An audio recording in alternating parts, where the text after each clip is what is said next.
Welcome back, everyone. It's Stray Faye here with another episode of Cafe Enchante. All right, we're in Misyr chapter 5, so yeah, progressing through further chapters compared to the other routes. Although seems like Misyr's chapters are relatively shorter compared to some of the other routes we've done. We haven't encountered a 3-hour chapter yet, but I guess in exchange we get they divided it up into more chapters instead. So yeah, last episode, Kotone gets kidnapped again. Instead of getting thrown into the demon world, though, she gets thrown into Misyr's world, which we find out to be the world of end times, which is like an inhospitable world of ash that just kills everyone except for Misyr. And it just turned him into a horrible monster, and we meet the new character of this route, who's been with us all along. He's been that spooky voice in the prologue. We meet Noah, which I actually find kind of ironic that they named him Noah, because they mentioned Misyr traveled on an ark to reach that world, so. This is a play on words there, like Noah's Ark. But okay. So, Misyr tried to rescue Kotone. Almost succeeded until Noah got in the way. And I'm guessing Kotone's still in that world. I don't know. How is she going to survive? It sounds like she was almost dead. And then Misyr's also probably half dead.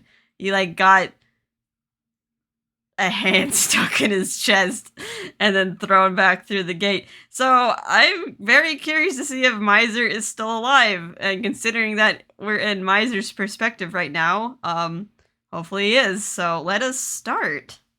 All right. Are you alive, Misyr? Remaining in my ears. Sound of ash blowing in the wind for thousands upon thousands of years. And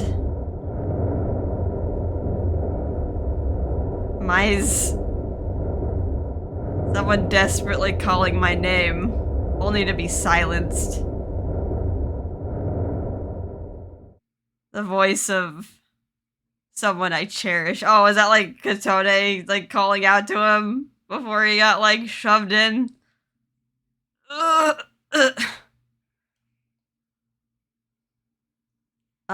He's alive. The first thing that leapt out at me was a ceiling of a familiar hue. This place. Enchante's empty room?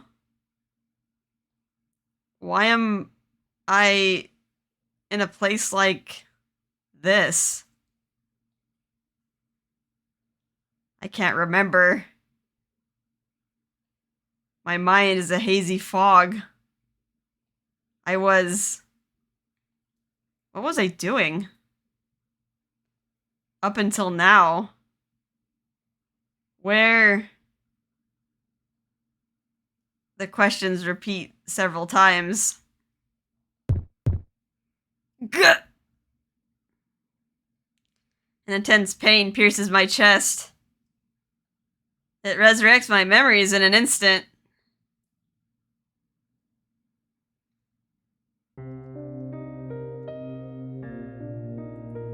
Bye-bye, Misyr.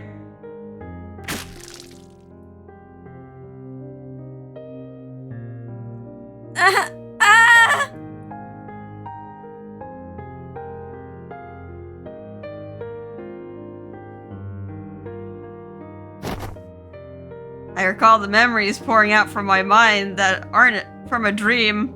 I sit up immediately. That's right! I was in the world of end times! Kotone? Kotone? I called her despite the pain in my throat, but I received no answer to my cry.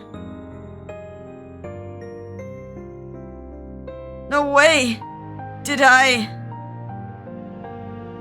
leave her behind in that world? Today. What's the date? What time is it? How many hours have passed since she was taken into that world? No, that's wrong. If I have time to think about things like that. I'll go to the gate now. I need to go and look for her. My body was in anguish, but I spurred myself on and managed to get out of bed without falling to the ground. After rushing out of the room, I stagger down the stairs. I nearly slipped several times, but I finally make it down into the shop. Unlike the usual scene, the owner, this is a lonely space without her. Standing in front of my objective, the room with the gate. Hey, it's Rindo! That's right! Everyone else went to their own world. Including Il, albeit he did not go willingly. Rindo, did you take care of Misyr? Rindo! 2 whole days. You didn't so much as lift a finger. Even I was panicking. 2 days. For 2 whole days, I left her in that world. Both despairing and impatient, I continue to walk forward. Where do you think you're going? The answer was clearly written in the panic on my face. Blocking my path, he approaches me and speaks with a tender voice. Calm down. If you don't mind that it's me making it, I'll brew you some coffee. We should share the information we have. I'm in no mood for Rindo's interrogations. Feels like I'm in a feverish delusion, and I only have one thing on my mind. Kotone! Kotone! I need to go save her! I brush Rindo aside and head towards the gate, but he grabs my arm with ease, with one hand. I won't say I don't get the panic. I know you're more worried about her than anything. But at the very least, for this moment, there isn't anything you can do, Misyr. Let me go! Don't get in my way. I try to shake off Rindo's hand as I scream my emotion, but my arm can't budge a thing.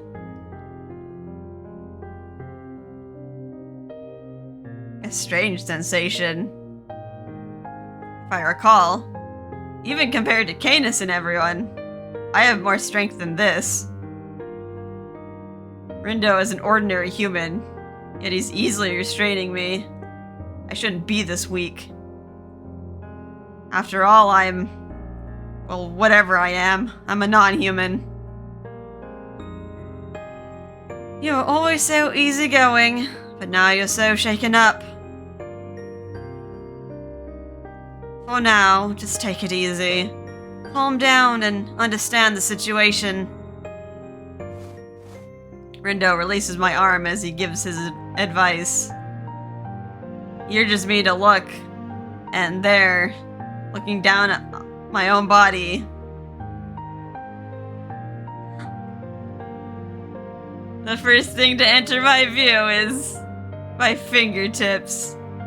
They're round and lost their edge. The robe and clothing that usually adorns me, they've disappeared. Huh?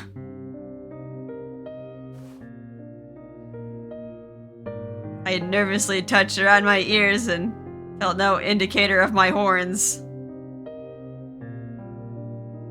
Then finally, I become aware of my body.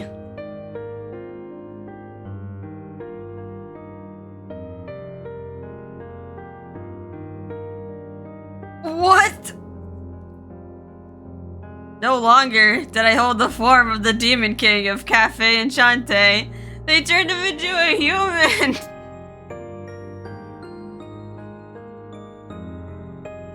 All that's left is this convalescent, this form of a frail, weak human. What is this? This form? Although not so unusual to see, as I utilize magic to imitate a human, much like the one I am now. But during the time I was unconscious, I couldn't have been able to do such a thing. I have a bad feeling. Right away, I tried to gather magic power into my palm, and it didn't matter what kind, just activate any sort of magic.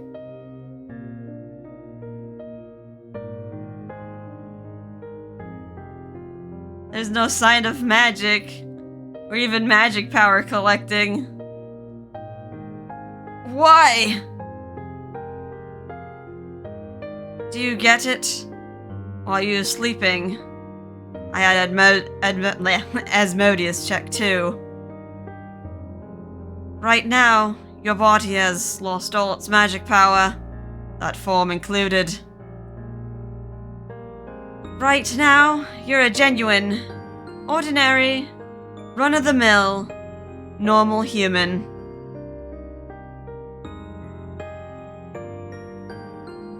Human?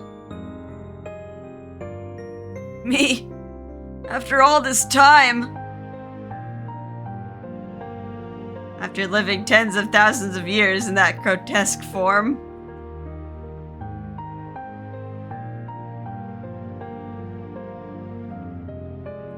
Misyr, Rex. That's enough. You won't hoard her for yourself anymore. You no longer have that strange form or that power of ruin. You're a powerless and worthless being. You should find yourself a little happiness in the human world. That's my parting gift to you. Bye-bye, Misyr.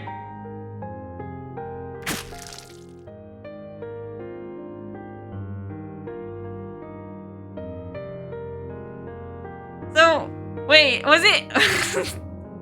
So, like, Noah was able to, like, do that, like, the whole time, but just decided to keep Misyr there? Was it just because he wanted, like, company or something? But now that, like, Misyr's a human, he can't go and rescue Kotone. A chill shoots through my body, and I immediately place my hand on my chest, but I still feel a pulse. I realize then that this hasn't killed me. The feeling of all the power being stolen. From what I heard, I was covered in blood and completely naked. I was collapsed like I was dead in front of the gate. My horns, claws, robe, everything. It was all made from magic power. It was part of my non-human form. If it's gone, that's all the evidence I need to know that now I'm completely powerless. It's true. I wanted to return to my humanity. Just a short time ago, I thought of being able to spend more time with Kotone would have brought me to tears. However, why, now of all times, would I become a powerless human? Now, at this time, losing the power I had is simply misery and nothing else. Misyr Rex, 5th definition. The young man called Noah took all of Misyr's power, abnormal form, and magic, which brought Misyr back to his former normal human form that he lost tens of thousands of years ago. So, like, he got his wish, but, like, not at the right time.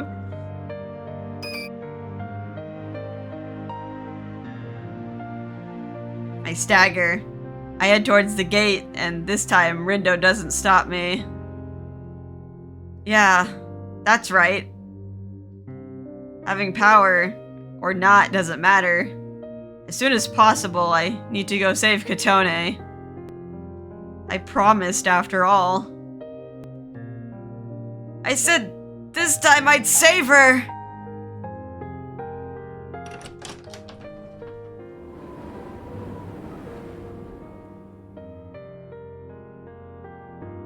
I go speechless, and before my eyes, the gate that should be closed clatters and shakes, and leaking from the slight gap from another world, the wind of ruin. The room exposed to that breath is filled with gray smoke. As I stand there, confounded, Rindo, eyes cast down, mutters behind me. It isn't just here at this gate. Right now, all wormholes and fissures, not just the human world, but in all other worlds. That world you are in is forcing a connection to all of them.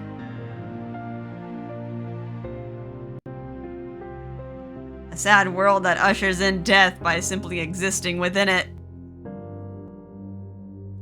No longer non-human, having become a human.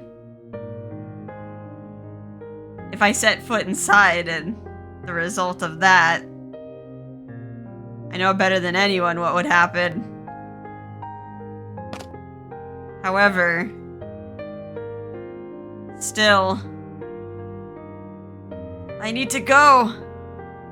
Even if I die, I want to save her. I need to save her. I am going to save her.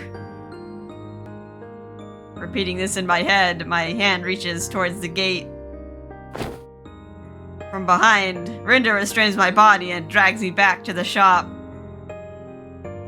Then... Oh! Get it together! Gut! He slams me against the wall and punches me clean across the face. Why? Why won't you say anything?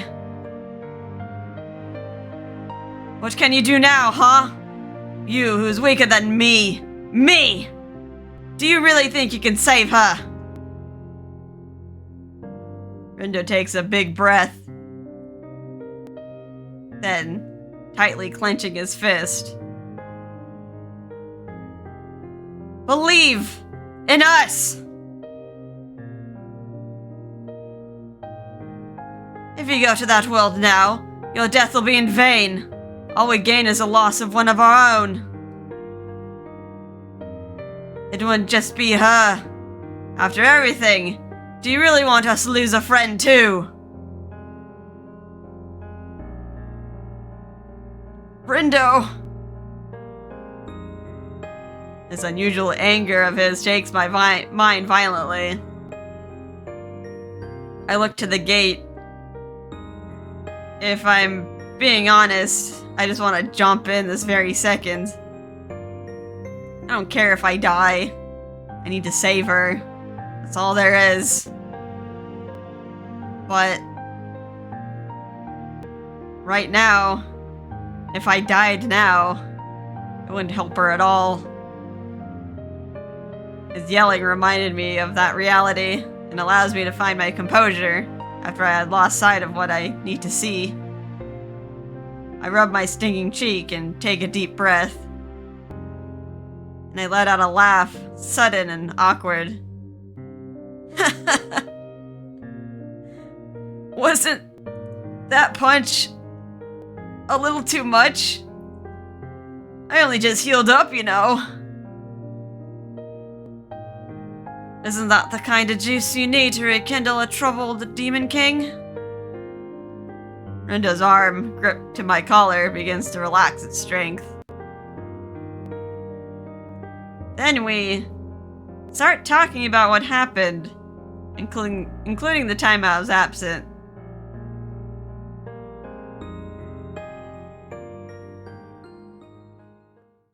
Okay, exchange information. Going to Rindo's perspective. Also, just occurred to me. In Rindo's route, when Rindo became a non-human, Misyr's was just like, yeah, I don't know of a human becoming a non-human. He freaking lied. Like, he knew. He was that case. He was a human that turned into a non-human. But I guess, like, it wouldn't have helped if he, like, divulged that information, because it's not like he knew back then, like, he could change back. So, I guess he just didn't want to give him false hope, but still, like, Misyr knew. Anyway, alright, Rindo, what's up? Kotone went missing, most likely the night before last. From what I heard from you, it was around that time that the young man called Noah dragged her into the gate. We arrived at Enchante the next day. After realizing she was missing, we put our efforts into trying to locate her. At that time, Ignis and Canis, who had been searching for you, also returned to Enchante. We made a thorough sweep of the surrounding area, then the entire town, but there was no sign of her anywhere we looked. By the way, where's Il? Did they notice Il was missing too? As a result,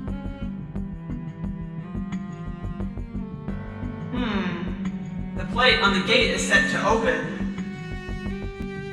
which means... Yes, you must have gone to another world.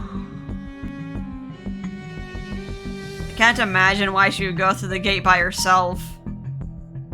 So, just like with Amasaki Island, could she have been taken by a strange phenomenon? Cute! Most likely.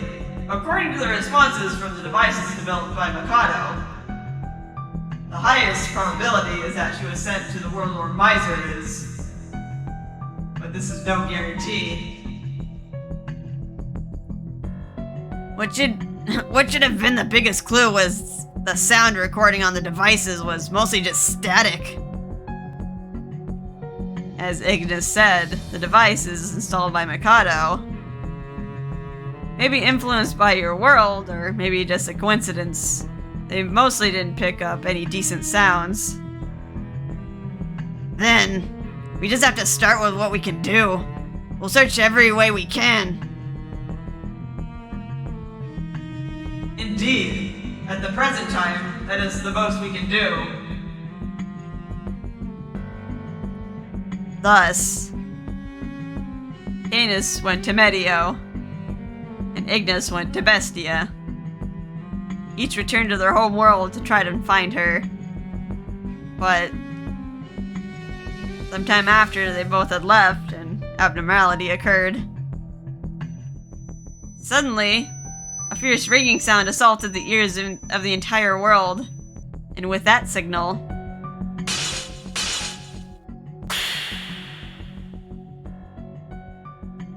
those fissures made an appearance in the human world. Of course, they damaged their surroundings, but in some areas, Bartoy even appeared, causing a major panic. Everything was in chaos. Government agencies globally, including the GPM, were overcome. Even worse, the gate at Enchante and GPM's wormhole. All connections around this world to alternate worlds were overwritten and only provided a connection to your world. It's likely that gates in other worlds were no exception from this. That means Canis and company can't return to the human world.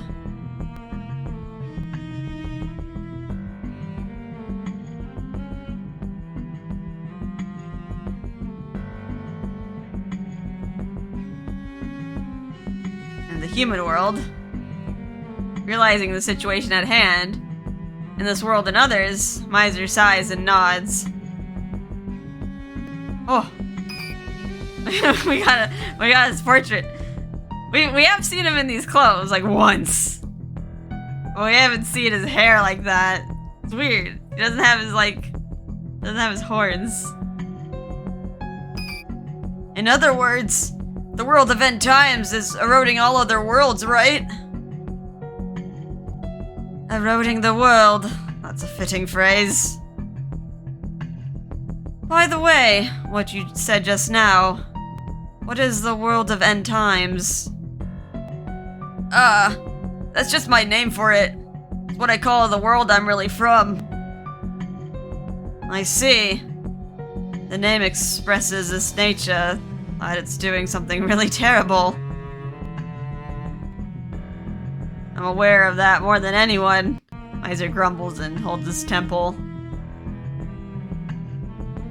Anyway, about this erosion of the world, I think we should identify the cause first. I'm sorry. I know you just woke up, but we should go to the GPM now and... The cause. More accurately, I know the motive. Putting Rindo's surprise aside, Misyr takes a deep breath and speaks these words firmly.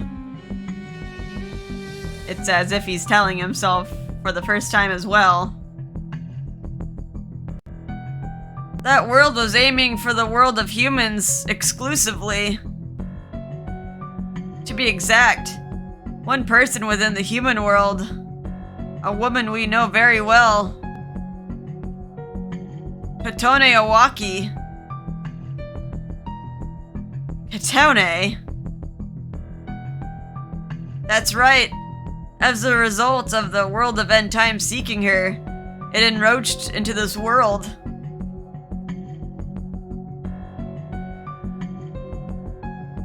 And, after receiving more information, Rindo summarizes what he said, despite his confusion. In other words, the world of end times we lived, it has its own personality. It called itself Noah and invaded our world to try and call her to it, right? Alright, well, World of End Times, or aka Noah. The identity of the mysterious young man, a cruel world that bestows death upon visitors. His true identity is the world of End Times that Misyr lives in, a lone non-human personality dwelling there. For some reason, he is fixated on the heroine. So wait, this character is like the world itself? Rindo speaks awkwardly, and Misyr quietly nods with no trace of hesitation. Astonishment. He had no other words to respond with. Even I'm still shocked. I lived there for tens of thousands of years and I didn't notice at all. By what logic? When did that world get a personality? What gave it motives to seek her? To be honest, I have no idea. For the time being. Putting the conclusion simply, the entire world itself is a non-human. It has a will of its own, and now it's our enemy.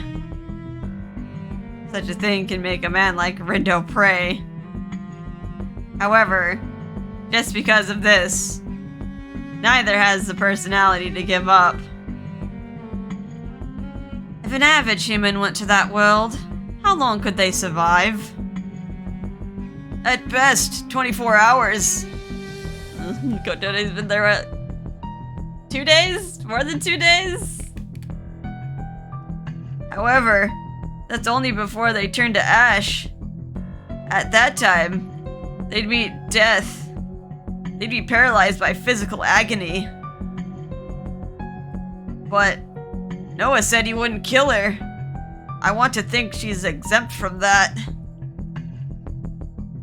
And the truth is, Kotone was still physically active for a while after entering that world. But despite that, there's no guarantee that Noah won't harm Kotone. It doesn't change her dangerous situation. If Canis and Ignis aren't here, our only remaining forces are me and you. Wait, what about Ill? He never came up once. I'm finally talking about Ill. Alright. Poor baby Ill got freaking kidnapped. Everyone's just like, Kotone, Kotone. Oh, sorry. I forgot to mention Ill. Ill went to the heavenly world to look for her. I see. Even Ill. Wait, he didn't go, he didn't do so willingly. Or did, like, they leave a note? Being like, lol, going to the heavenly world, signed Ill. After thanking everyone internally, Misyr solidifies his determination again. Regardless, to save her, I have to go to the world of end times. I won't charge in without a plan, but I don't intend to back down from this. Yeah, I know. I'll do everything I can to save her too. Rindo nods in agreement. Misyr, about what I was saying before, about the GPM. I think there are some things we can do. I need to make some preparations, so I need to make a call. Wait a bit. Rindo scans the outer wall of Enchante, which fortunately has not been affected by fissures. Then presses the call button on his phone. Yeah, Misyr woke up, so let's start preparing what we talked about. Can you tell Mikado? But... okay, is that a good idea? Not to tell Misyr about that.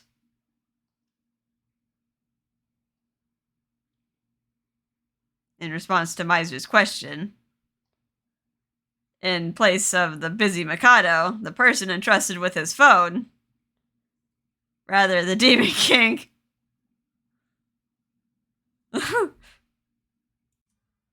So long-winded. That angel, Ill, being abducted by the heavenly world should stay hidden from the false Demon King. He roars. Okay. So they just don't want to tell Misyr that Ill was kidnapped, because that would probably just make him go even more crazy.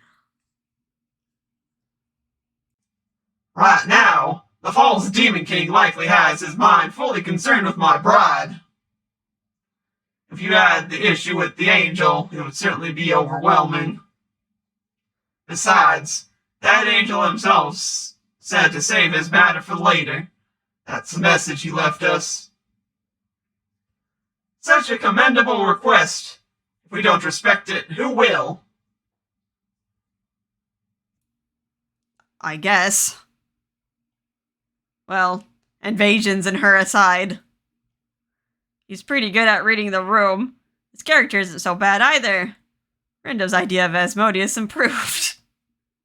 Yay! He's not a complete clown. However, if the devices Mikado installed in each room didn't have a sound recording function, they likely would have misunderstood that Ill had also gone to the world of end times. Oh. Okay, so they probably recorded Ill being kidnapped.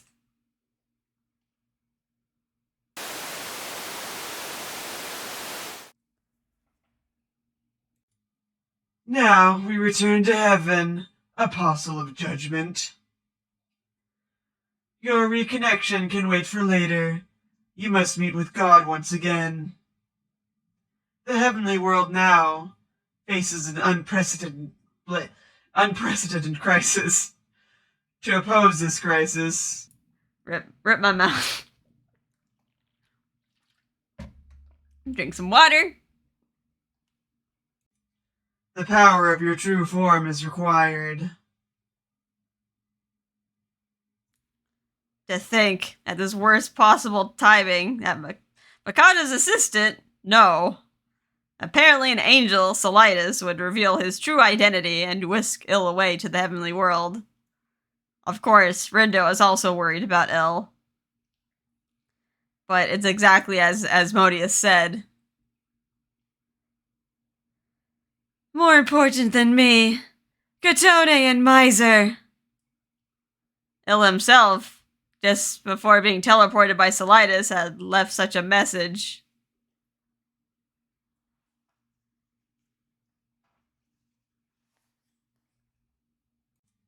To think that angel was the angel of judgment, even spoken of in the demon world. I never would have dreamed. As the strongest of angels, he can overcome most difficulties on his own. Besides, we have no means to go to the heavenly world, so we have no choice but to prioritize my pride. Still not calling Kotone by her name.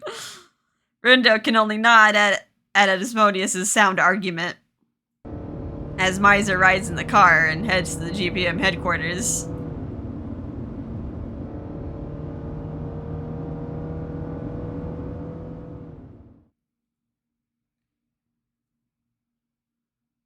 Alright, switching areas. Where are we at? Meanwhile, we're in Heavenly World Kaelm. A garden of a world, a cold environment where change and illogicality are wholly eliminated. Standing at the center at the far-reaching summit of the tower where the mechanical god dwells. Aye, it's God. God! The voice that spins immaculate arias.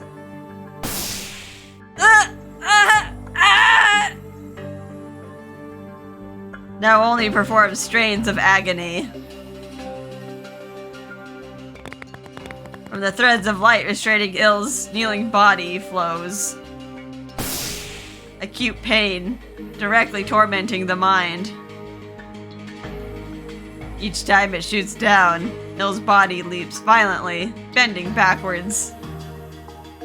Yet, due to the tangling threads, is not allowed the respite of collapse.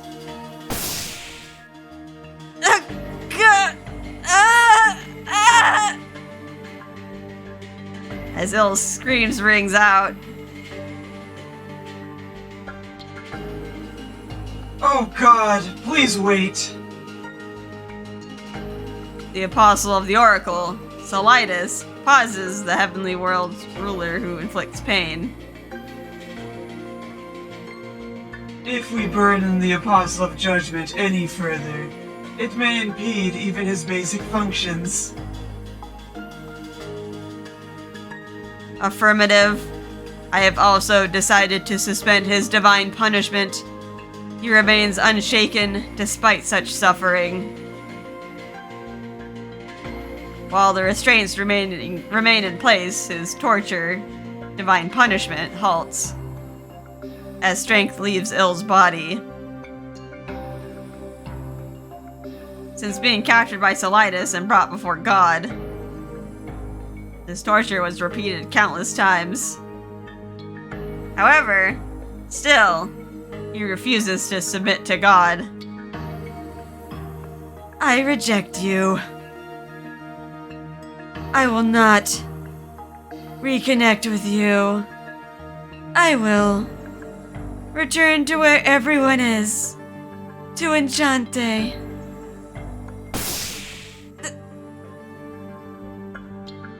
With no warning, intense pain flows again and sparks fly in Il's vision. Oh God, why? I shall express it as displeasure, although half of me, for him to deny our reconnection. However, Il, still refusing to allow it to happen, tells of how meaningless the torture is to him. God determines this right away and employs different means. Earthquake? In the floating world of Kale, a phenomenon that could never occur. An earthquake shakes the tower.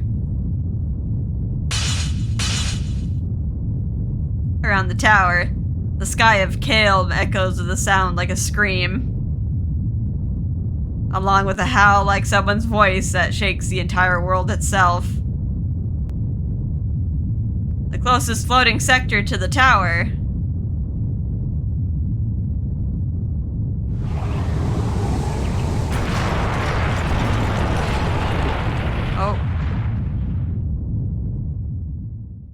together with fluttering ash, is instantly swallowed up into a fissure that suddenly appears.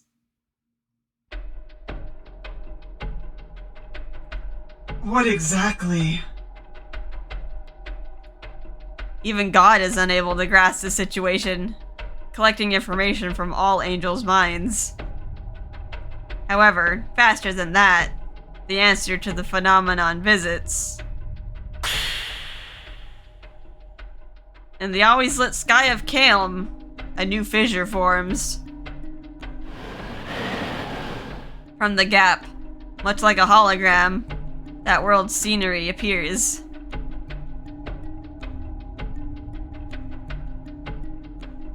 Kotone, hold on. Just a little more. We're almost at the gate. It's okay. Don't worry. I'll get you back to Enchante. Oh, wait, is Il hearing this? At the voice flowing from there, Il instinctively raises his head. It was, right now, the image of the two people he's most worried about. Misyr, carrying Kotone, is battered. More than that, Kotone is weak and looks like she might stop breathing. During this, Misyr talks to her about his cruel past, living in this world and the world he calls the world of end times. Right when he thinks this, the scene quickly changes. In that case, I'll tell you.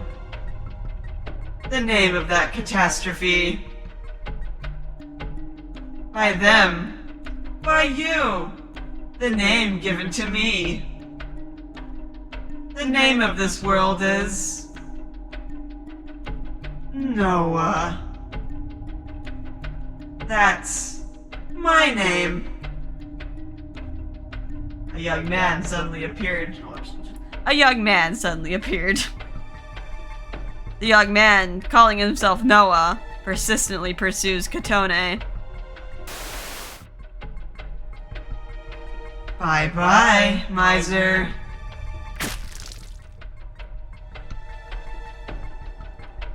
Thank you for everything, but now I have Kotone.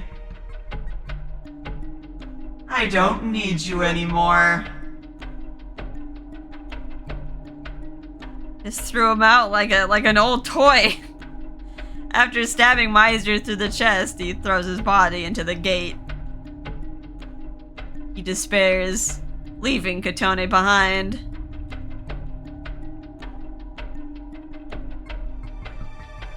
After witnessing this chain of scenes, Il, his captured body shakes. Could this be? What's happening to Misyr? Or could it be a scene that already occurred? However, why? Was Kotone in Misyr's world? He immediately understands the reason. Don't tell me. It's because I was captured that night and left her side. In front of Il, who understands and laments, God calmly observes that scene and produces a conclusion. I understand the image and phenomenon now, and I have determined that the situation is far more grave than predicted. Likely, within several hours, the phenomenon that occurred in that sector will spread to all of Kaelm. Noah. To think I would hear that name again, after tens of thousands of years. Oh God, do you have knowledge of that world? Affirmative. This was secret information, however. The situation calls for it. As of now, I shall share this information with you. As God plays, in front, a hologram produced with light rises up. While directly into Solidus' mind, as Ill's connection is severed, the information flows as images and sound.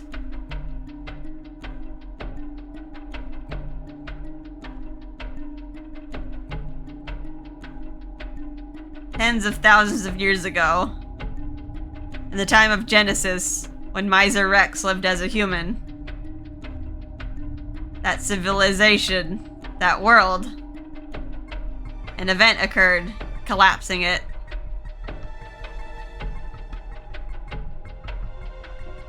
Spatial collapse. Without any prior warning, this anomaly of unknown cause occurred. All lives and worlds themselves were swallowed one after another. It became a catastrophe that truly was the end of the world.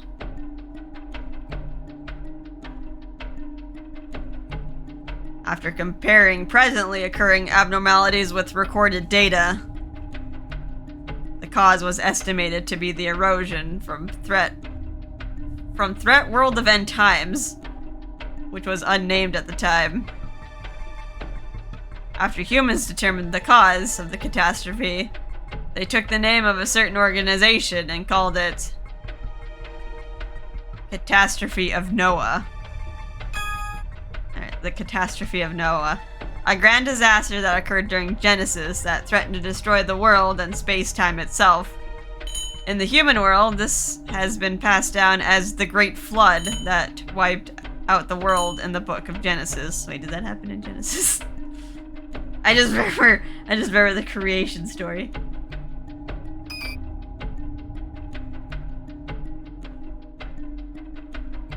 To escape the catastrophe of Noah, humans at the time began a certain project.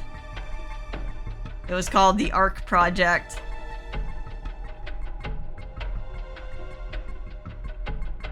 Even using technology in this heavenly world, it would be impossible to reproduce the gates they loaded inside. Humans were sent on journeys to other worlds, using arcs to travel through space-time. It was a project to discover new lands, unaffected by the catastrophe of Noah, that humanity itself could migrate to.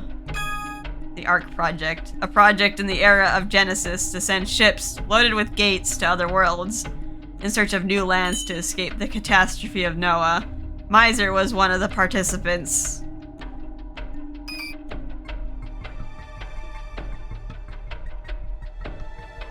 On some ships, the strong obtained a greater right to speak. Some ships were loaded with many seeds to develop cultures based on nature and the world they migrated to. Oh no. They like all of these worlds, are they inferring like Bestia and Medio are all related to humanity? Like that's how that tree seed like got onto Medio and grew into that just because of all these arcs. But also explain why everyone that looks human has like a humanoid shape, because they were technically all humans until they just kind of evolved.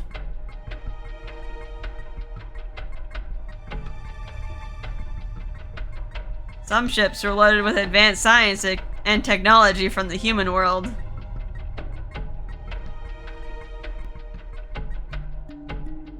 Each ship would reach its own world to build their own unique civilization. In the end, the human world was reduced to 8% of its population at the time. Avoiding total extinction, a different development, a new civilization was built, and the world restored.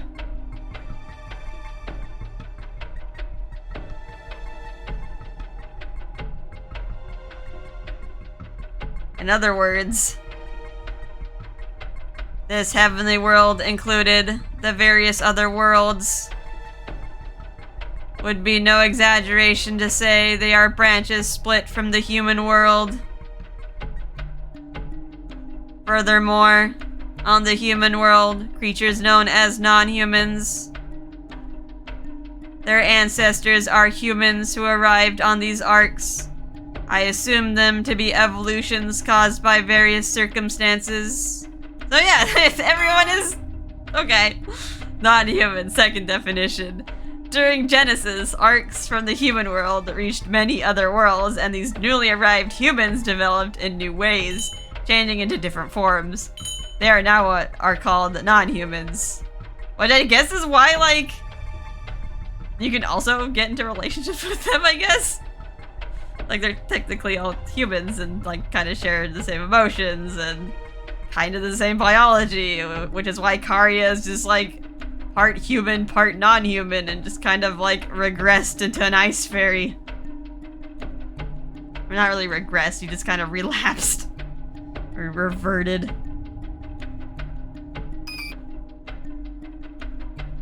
That includes the angels I created here on Kalm. Angels are humans. As if to show evidence, God reveals the history of Kalm, as well as the process and materials to create angels. The crisis visited upon Kalm, the collapse due to angel annihilation. He speaks of the project for salvation, the plan to absorb humans as materials for angels. Well, someone's about to beat you to it.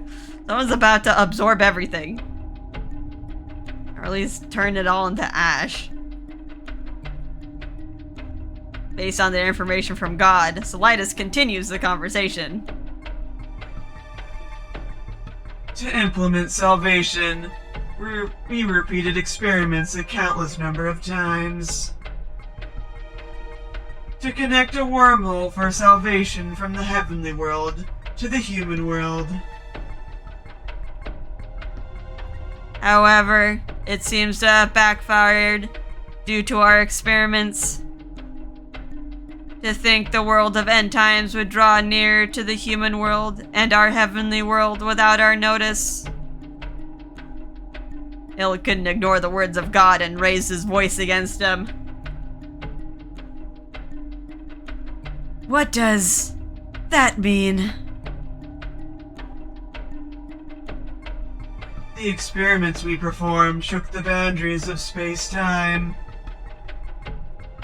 In various lands, various worlds, it had the effect of increasing wormhole occurrences. Beast World Bestia. That world is a good example. Compared to other worlds, the abnormally high wormhole occurrence is the result of our experiments. Our approach to the human world was not conducted with very high precision, but it is likely that the world of end times used it as a relay point to get closer to the human world. It's all your fault.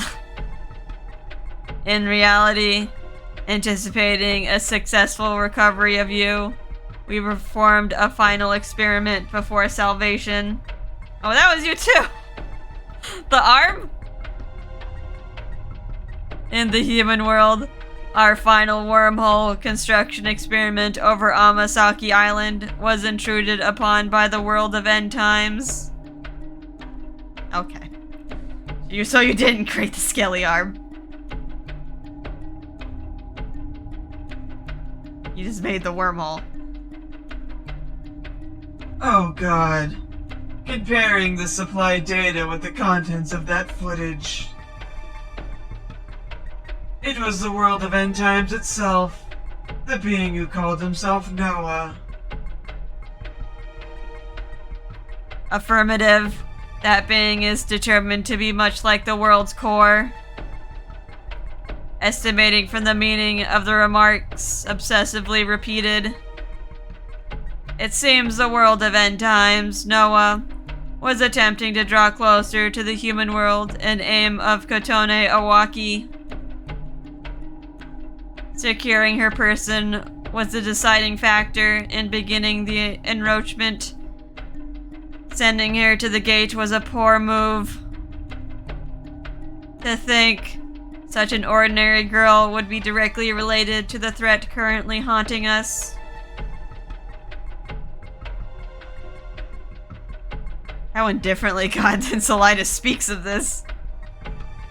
The world of End Times, Noah, was aiming for Kotone.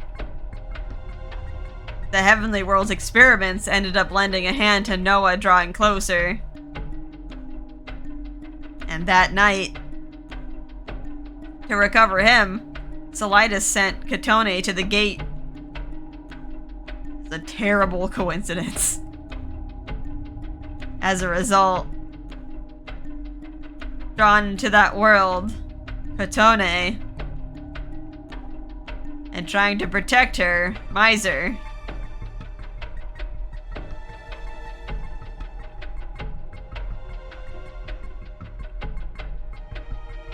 Oh no, Hill's pissed. In his chest. Blood and heat. A feeling he can't express rises. When he realized it, Il had forgotten about being held captive. Do not joke around. What? Then, right now the reason Misyr and Kotone are suffering is all because of the Heavenly World. It's all because of you! He throws away the calculations of his mind. Oh god. And shouts as his heart tells him to. How could you?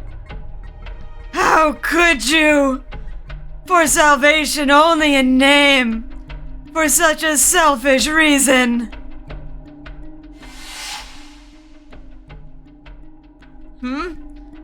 So, what's your name? My name's Misyr. Swan? For the time being, could you let me care for him?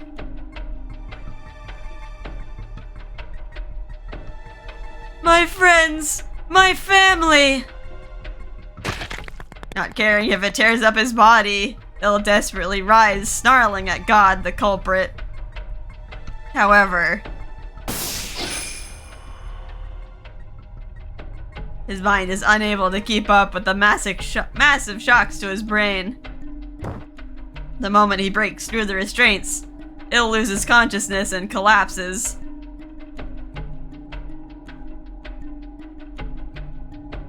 How unsightly for the individual that is my greatest masterpiece. I determine that a serious malfunction has occurred. Solitis, I shall send spirit energy from the furnace to the nourishing tank, confine the Apostle of Judgment, and put him to sleep.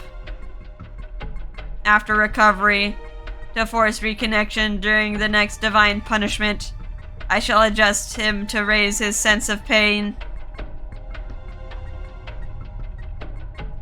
Understood. As you will, my god.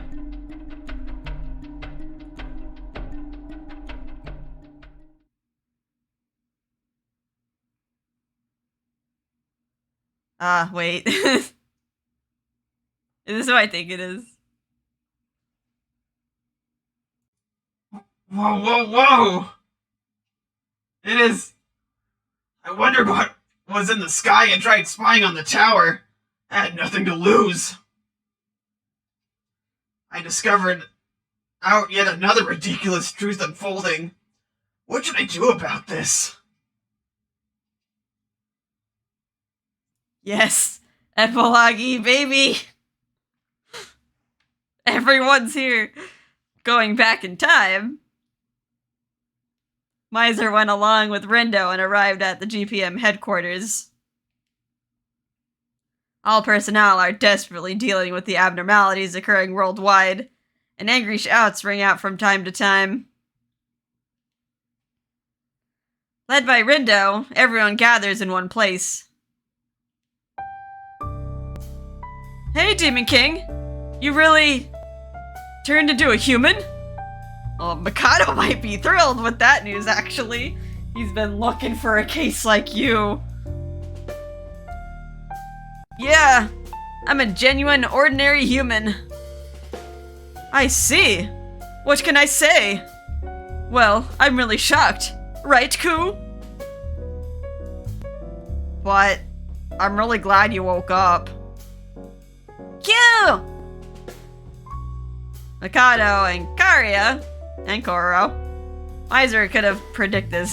Misyr could have predicted this assembly. Is Koro gonna be the hero again this route? However, no. So you're finally here.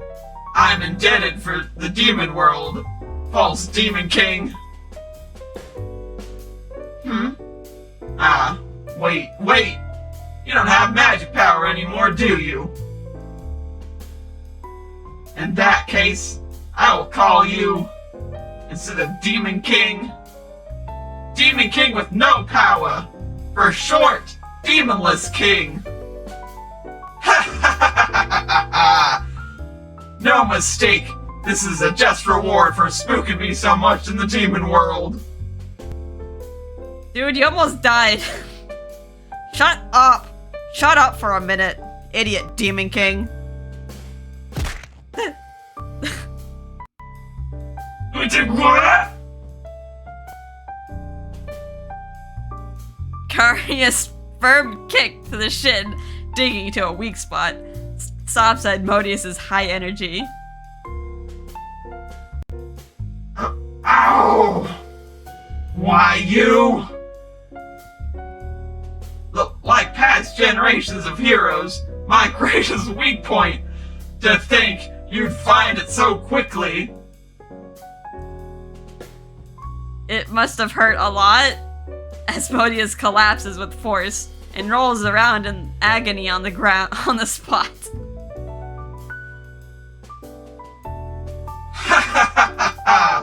I'd expect someone of your age to be capable of such power. So, how about taking this chance to join my Demon King army, young fairy boy? Who the hell would join you? You.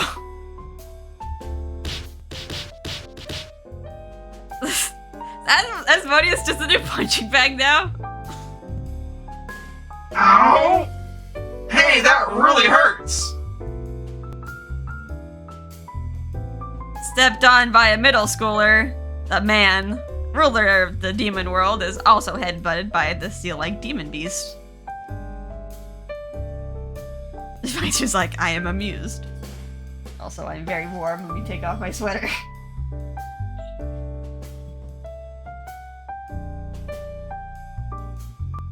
Okay. This is the real Demon King whose title I borrowed. Right. It's because my appearance after using mimicry happened to look like that. Maybe I made a mistake in choosing an occupation to misrepresent. Misyr looks down at him and slightly regrets his past choice. What else would you call yourself, though? You had, like, horns and everything. You look the part. You just had to make sure no one found out about the real one afterward. When Asmodeus stands back up with teary eyes, the discussion finally begins. Although, perhaps because Rindo had sent word beforehand, sharing information with Mikado and everyone went very quickly. Venturing into the world of end times, you say? Normally. What? How reckless is what I'd respond with, but... If you aren't asking me to stop death itself, it should be possible to implement this, to some extent. Really? Yes! I wouldn't lie in a situation like this! Mikado hits his chest with full confidence. He then removes something from a medicine bag on the nearby desk. What's this? Non-human controlled drug, Suppressio. It suppresses the power of non-humans and restricts their actions. Suppressio, a non-human controlled drug developed by the GPM. It can suppress or cut off powers possessed by non-humans, allowing restraint of their actions. I'll exclude the details, but we use it to deal with non-humans. That would normally be too dangerous. Does Noah count? Can you just carpet bomb the world of end times and be good? If that world is generally only a world, the drug would not have any effect at all. However, though, according to the information from you, if that world of end times, Noah, assuming he's a non-human, and the name and shape of a world, then... Mikado says with a grin, and Rindo standing next to him responds. Regardless of the shape, as long as it's a living non-human. The world of Noah and his body, Suppressio, should be effective against him. That's right! Although sprinkling the drug on the world and attacking it might require a volume too great. Administering it into your body might reduce the damage he can inflict upon you. Mikado announces that to do that, it was improved to liquid form, based on data gathered from ash and atmosphere until now. He called me and this stupid Demon King here to test it. I tried touching one drop as a test. All the strength left my body. I'm a non-human too, after all. Indeed! While this is no boast, I lost consciousness in a single moment! That really is no boast at all. Well, anyway, it can only be administered to pure humans. There is only one person who could invade the world of end times and execute this operation on all of humanity. Misyr, it's you! Only me?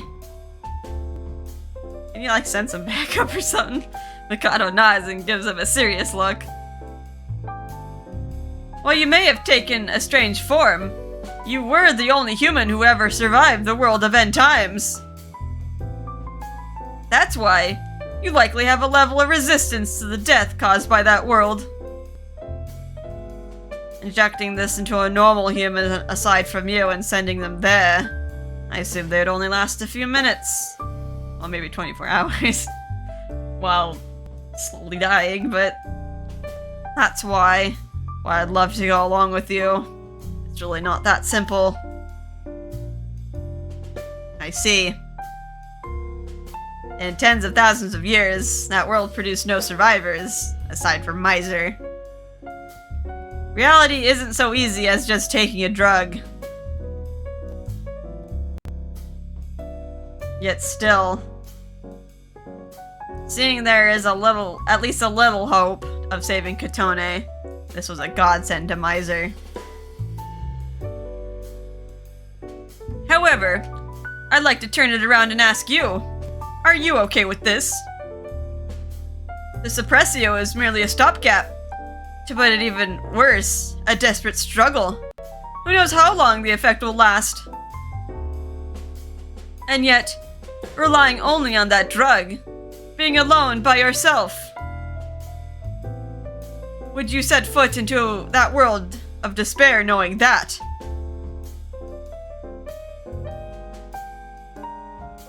Yeah, without any hesitation, I definitely would. I have to save her. Beyond anguish, beyond hell, understanding the difficulty that awaits. It didn't matter. With hope, dismissing despair, he takes a suppressio without hesitation. Ha ha ha ha ha! Well then, false Demon King, before you leave, I too shall give you encouragement. Alright, I'll be heading to Enchante now. Listen to me, please! At his begging, Misyr reluctantly turns around.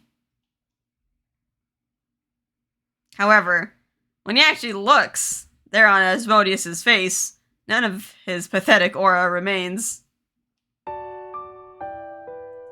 Listen well, you defrauded me, calling yourself the Demon King in arrogance. However, to be one, you must act as a Demon King, much like me, the true Demon King. You want something? Take it with your own hands.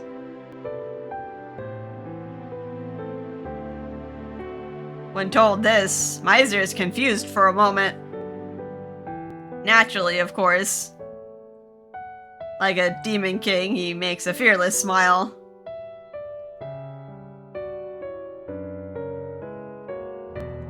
After this, Misyr slips through the streets. There was confusion everywhere, and was brought back to Enchante by Rindo.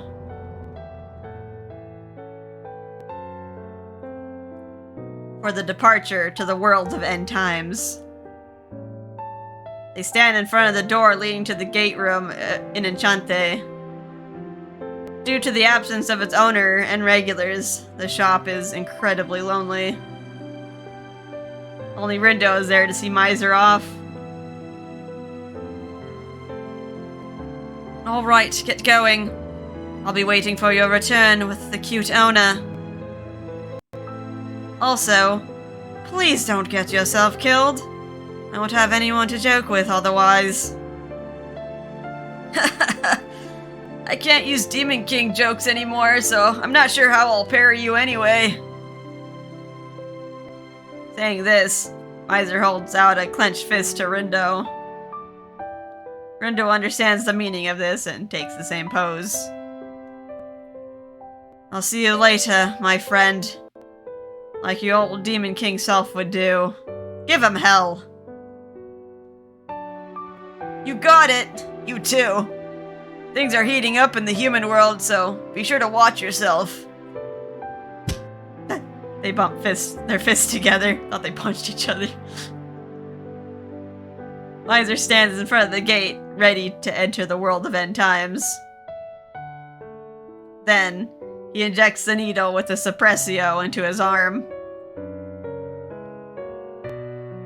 A light pain spreads through his arm, but there are no major changes. This is because he's already a genuine, ordinary human. Now then, with the world itself facing me, this enemy is more cheat tier than a final boss. Meanwhile, I'm just a lone, powerless human. I haven't even thought up an escape plan. Clearly the situation before me is pretty desperate, but... Misyr, out of habit, makes his usual gesture of fixing the robe he used to wear. Well, I'll just wing it. It should work out fine. With the words he said to his friends on Amasaki Island in his heart. He searched for the beloved owner. He sets foot into the world of end times.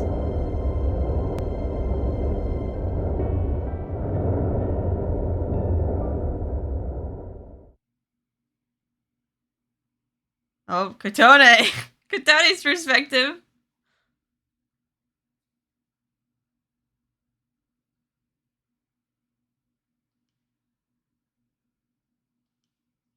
I want to go home.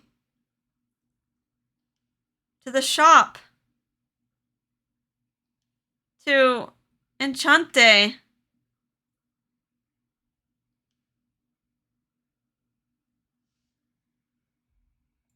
I see.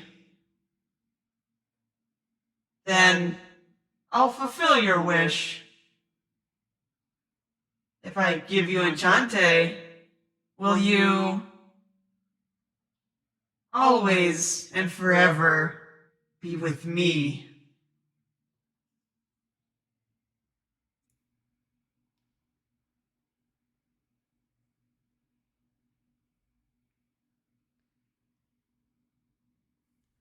That's all we get of her. The moment he sets foot inside, he feels stinging on his skin.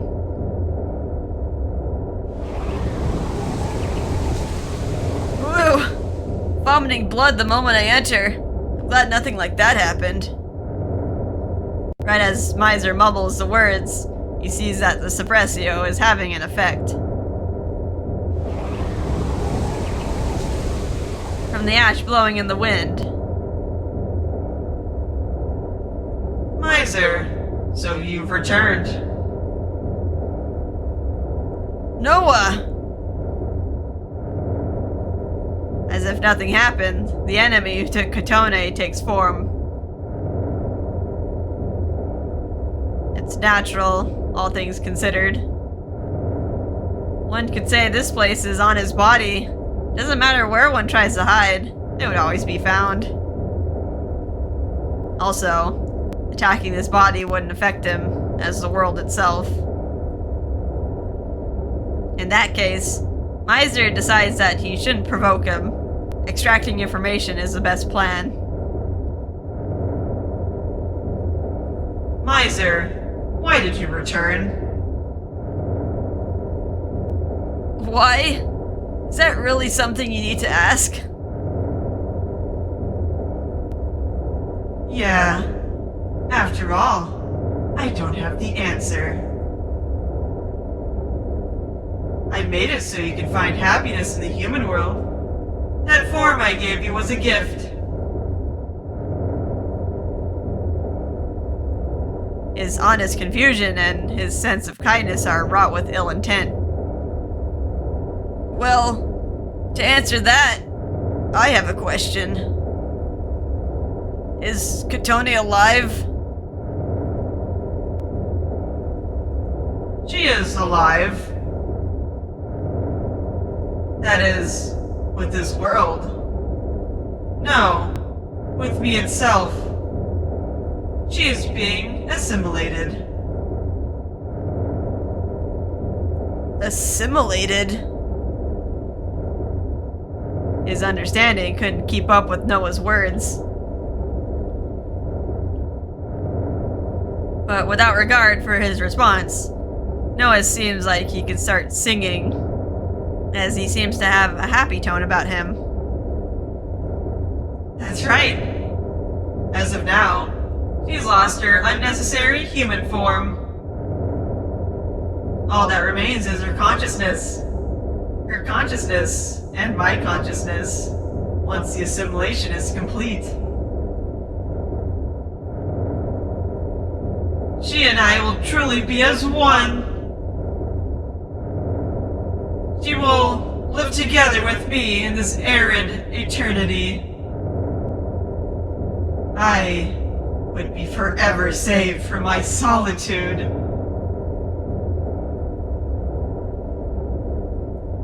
I see. So that's what you wanted from her. Noah's feelings for Kotone. It's clearly a train of thought birthed by pure insanity, and despite a chill running up his back. Misyr lets out a small sigh and continues his words. Alright then, I'll answer your question now. Why I returned to this world. As your enemy, I'll tell you honestly with full transparency. Being saved or not doesn't matter. I'm just like you. I returned to this world wanting nothing but her.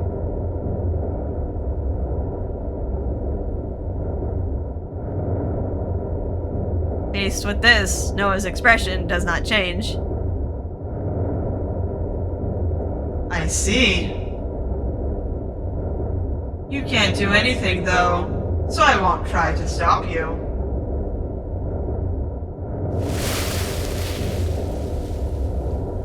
His ashen body scatters and he quietly disappears in front of Misyr. No, to be precise, he began to observe Misyr from both land and sky. He probably thinks that Kotone can't be found, and is confident in that assumption.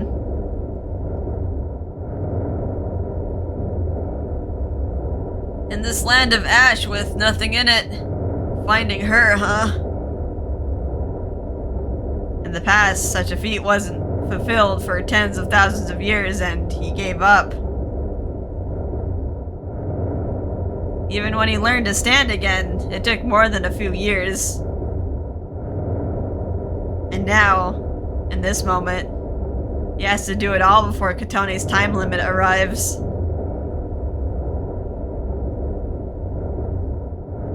For now, I'll walk and walk and walk some more. Yeah, for me right now, that's about all I can do. He realizes there's no other play. He solidifies his determination. And Misyr once again sets out on his journey through hell.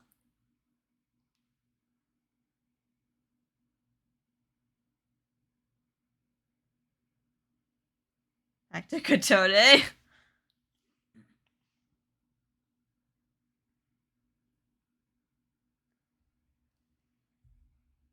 It's too much to try to steal you from me. Misyr is greedy. What more could he wish for? It's dark. I don't know where I am. He's the world of end times itself. That's what Noah told me. Each time he speaks gentle words, my body slowly crumbles away. At first, fingertips. Next, feet. What silently approaches at the collapse of my body is fear. Not feeling pain is actually terrifying. I was quiet the whole time until he spoke to me. But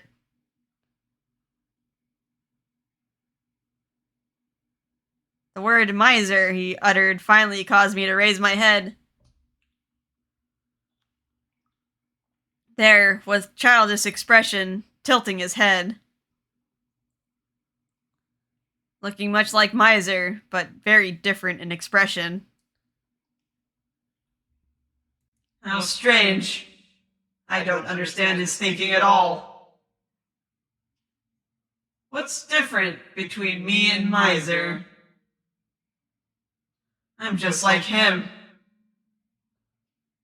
I was originally just a human too. Human? When I instinctively ask, Noah smiles happily. I'm happy. You want to know about me? Is that what you're thinking? Then I'll make a special exception and show you. Show me?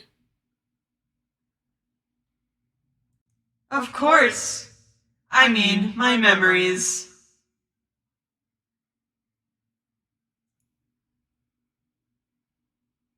Oh, the hand. Quietly, with no sound, Noah extends his hand. Much like a dream I saw before, it melts into my chest.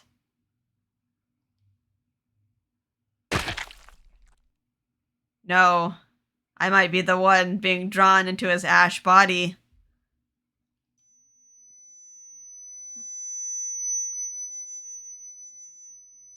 Now, come to me, into the world of my memory, which will be the world of your memory, too.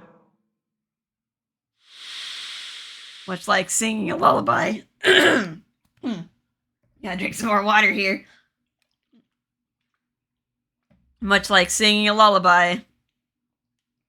With his soft voice, slowly, my consciousness is invited into memories of Ash.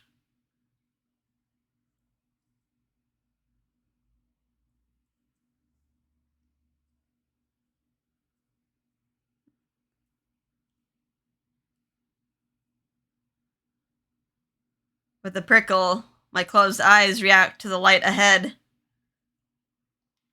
The radiance is too strong.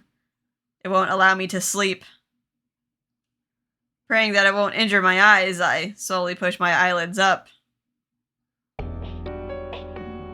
There, I notice I'm standing in a place I don't recognize. Strange light spills around me.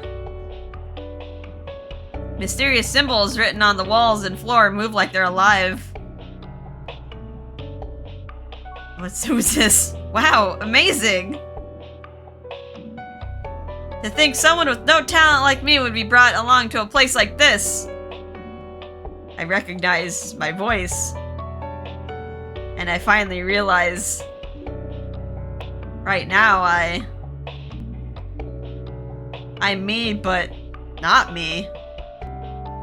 I'm seeing Noah's memories through his eyes. I have no horns, wings, or anything. A common, normal human, unaware of the concept of non-humans. It's a time when he was an ordinary human. A sad memory.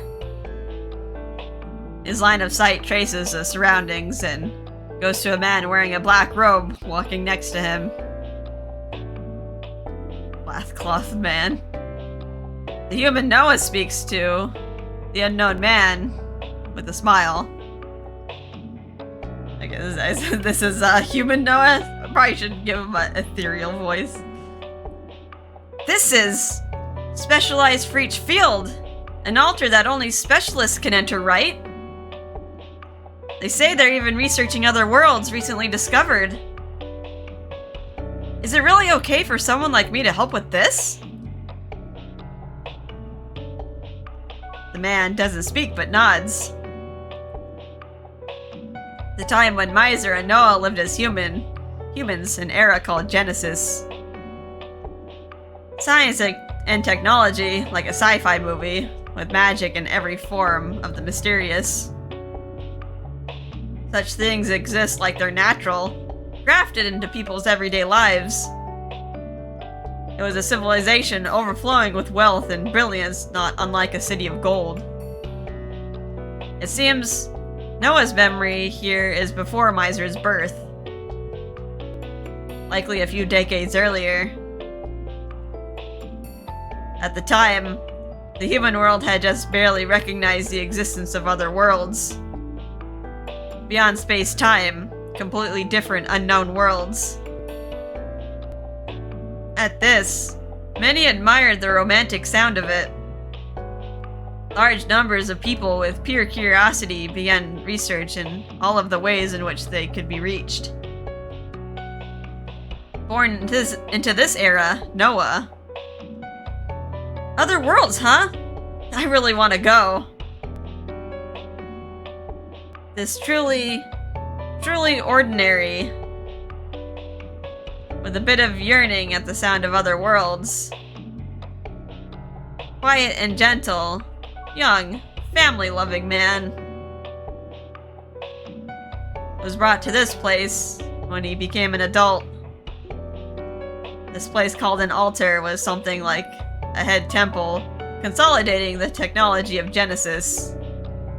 The people working here followed the faction they belonged to, and their specialized facilities for research.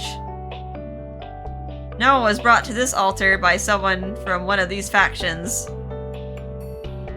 From what he said, he was scouted directly by this faction and was to start working here.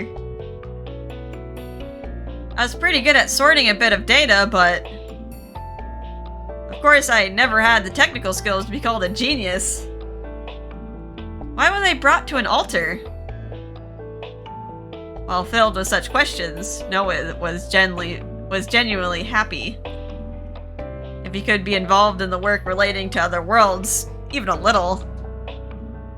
As a sincere man, he thought of ways to repay the faction that selected him. Anything his ordinary self could do. To give it everything he had, he worked fervently every day. Without even a shred of doubt that this was all for nothing. His cruel fate began to visit him several years after starting work. So this is a hole in space leading to other worlds. Created by his faction as a prototype. Noah had come to study what is now called an artificial wormhole. If you're that interested, you should take a closer look. At the suggestion of someone in his faction. Noah carefully, not to fall into the wormhole, cautiously approaches and peeks inside. Of course, it's inside can't be perceived, and he doesn't know the destination. However, humanity would eventually move through these gaps in space to go on adventures in other worlds. He heard that presently, other factions were already developing means with which to move through them. Just imagining the sight, Noah's eyes glimmered like a child. Then he, by someone from his faction, the man who had scouted Noah that day, shoved him from behind. What? Before Noah could even understand what had happened, Noah's body, with no means to stop, was sucked into the wormhole before his eyes. It was too abrupt. It only took moments.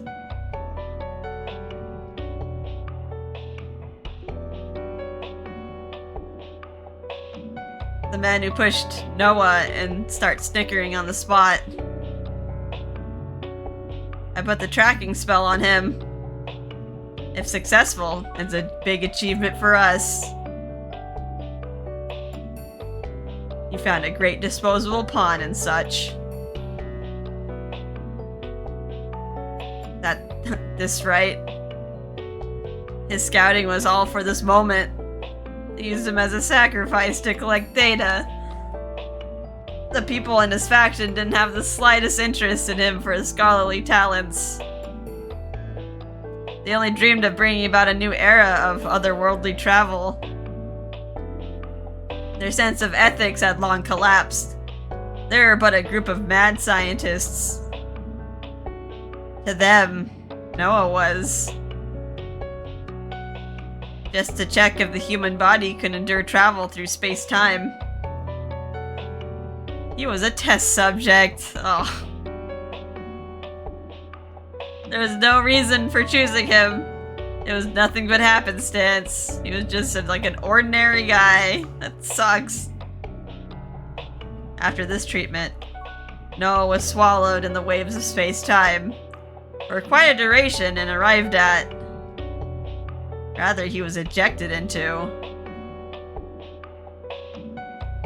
nothingness. There was no life, land, or atmosphere. Something before a world takes shape. A space of nothing. After arriving there, Noah, much like Misyr, no, more than him, in the worst possible way, he lost his human form. Is it kind of like the Bible? It's like in the beginning there was nothing. Unable to even scream in pain. endless expansion of his body. Enough to fill that space of nothingness that should have no bounds. Without pause, he stretched. Till a certain time, his expansion finally stopped. However, as the price, his body withered completely. As a result,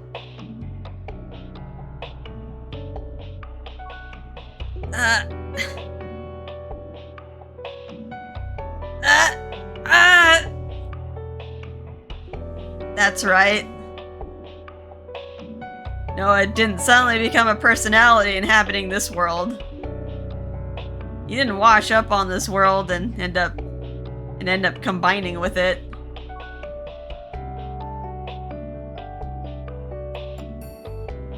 The ash piled up on the land is the shattered remnants of me.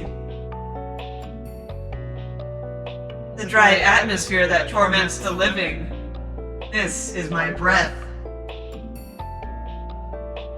Just like how Misyr was reduced to a grotesque form to adapt to his environment. I, the world of end times, was reduced to this world itself.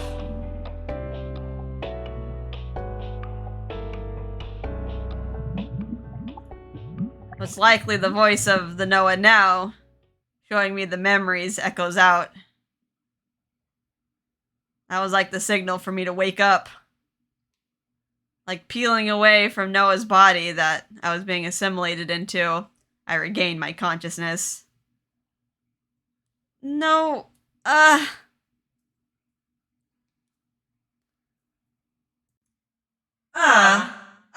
really am happy. You know who I am that makes me so happy? Thank you, Kotone.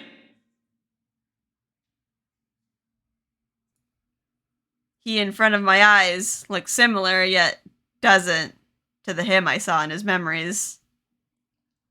Of course, that's the case.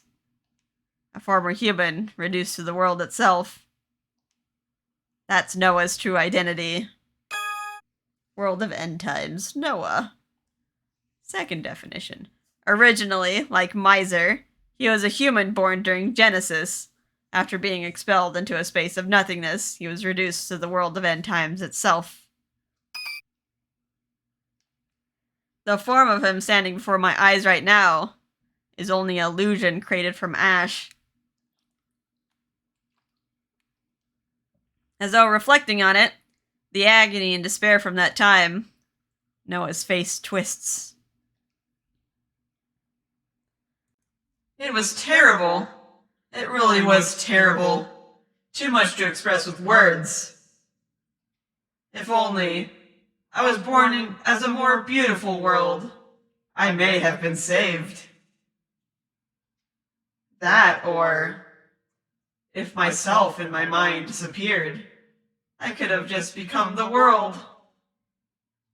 Unfortunately, my consciousness as a human was preserved. The despair of being reduced to a world. In this cruel space, all alone. Solitude that was too difficult to endure. I couldn't take it. So I wanted to go home. I wanted to go home so badly. To see my family. So I desperately shook my body to reach my hand to the world where I was before. As if reproducing it, Noah's fingers extend and caress my cheek. Then...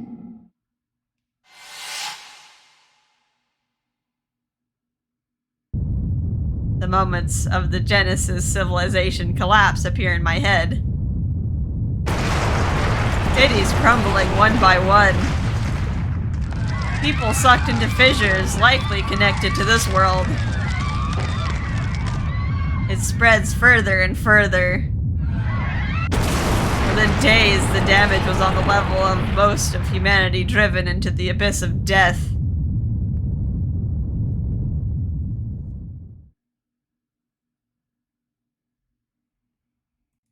But my wish, I had used power beyond what I thought, and I couldn't even control it. I nearly collapsed the human world itself. So, partway through, I gave up on that. It wasn't my intention. I just wanted to go home. I wasn't blaming this on anyone, or trying to destroy things. He sadly casts his eyes down and gently places a hand on his chest like he's caressing his own heart. But maybe because I tried so desperately, not everything was bad. With the collapse of the world I caused, humans built arcs to escape and survive, and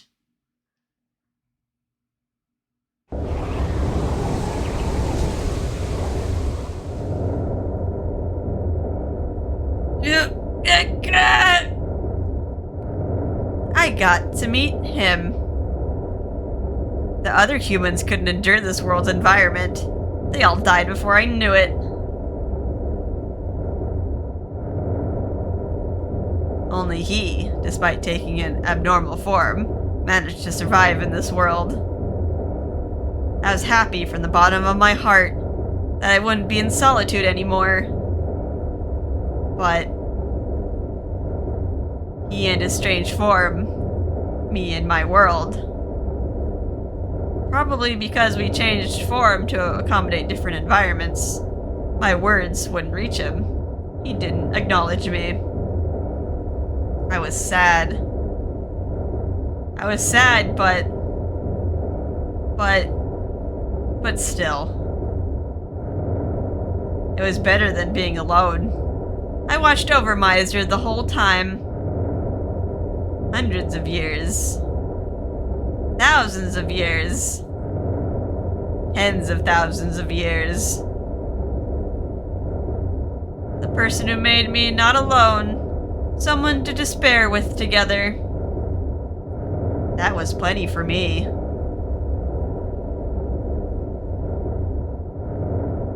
But that modest wish of mine, one day, suddenly, it crumbled away.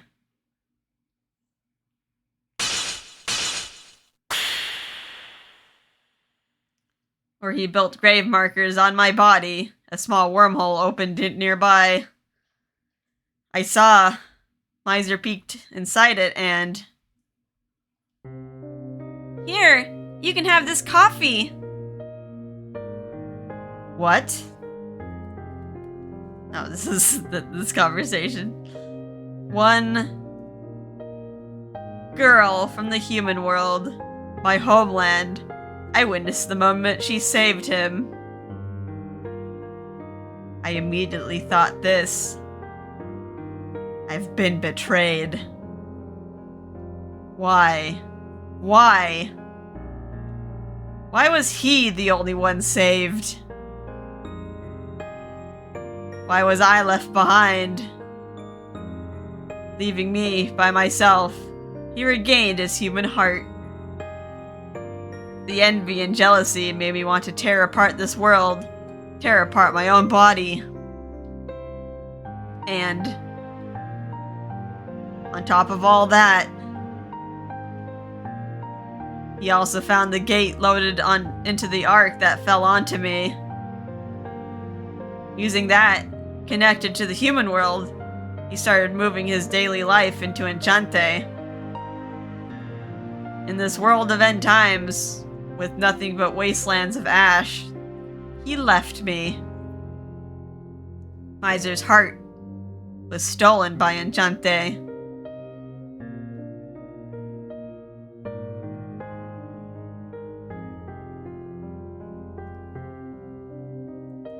He, Misyr, made me alone again. Even if it's ash with no warmth, even if it's a wind that brings death. I always watched over him, nestled close to him, yet he did that to me so easily. Jealousy, envy, hatred. I can't understand or empathize with any of his anguished words. But still,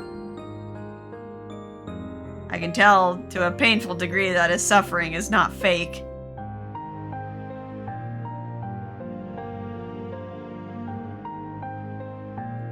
But that's okay. If he's been saved, that's like a guide for me. Right, Kotone? Don't you think so too? If Misyr could be saved, I could be saved too. If it's something Misyr obtained, I should also be able to obtain it. With kind, passionate words, Noah, gently, like touching something beloved, caresses my cheek. I am unable to move. That's why, Kotone, I want you. Just like Misyr, I want you to save me too. I want to be together.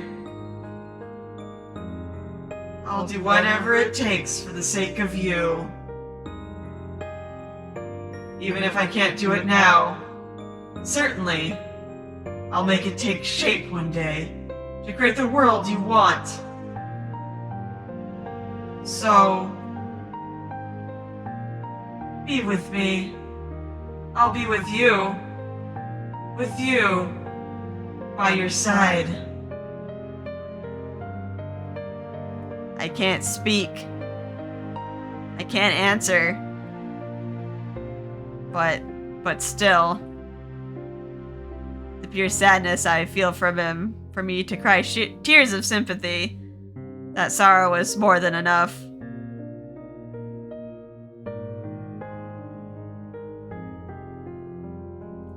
Kotone, I sought you countless times. But every single one, I was unable to reach you. Why wasn't it good enough? What was there that I could do for you to take my hand? I thought about it desperately, day in, day out. Always, always, always, always, always. Then, I had an idea.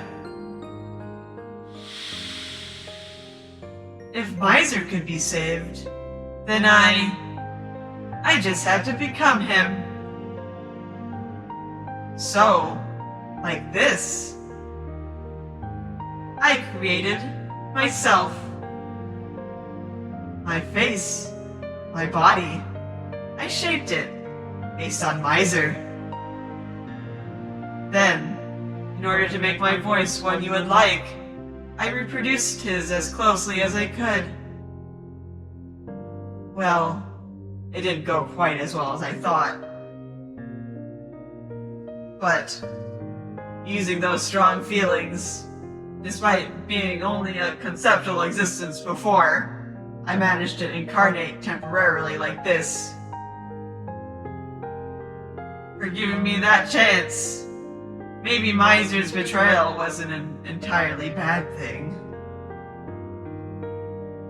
If I didn't, well, you see, I wouldn't have been able to touch you like this, Kotone. Softly, Noah smiles happily from deep within. It's fleeting, but it's a sad expression. Hey, Kotone! This feeling of only wanting you is probably love. Isn't that what it's called? I probably like you. A gentle whisper. An unexpected confession. Noah's emotions directed at me. Is the one feeling for someone dear. What? Is that really what this really is? I like you. Kotone, what about you?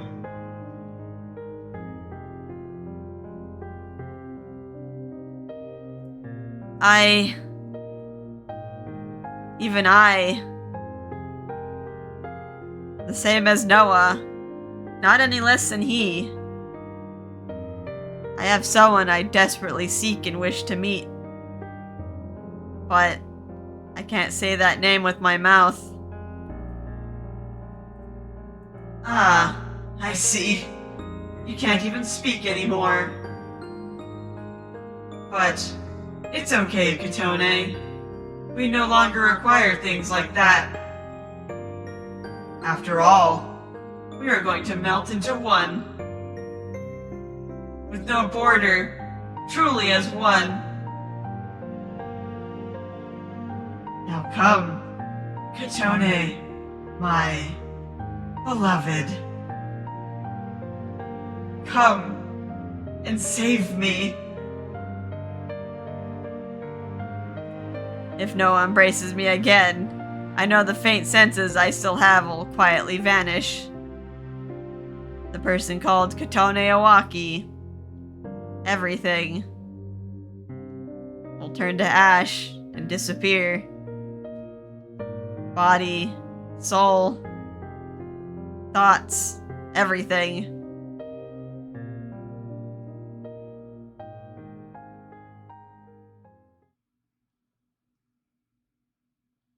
Yeah.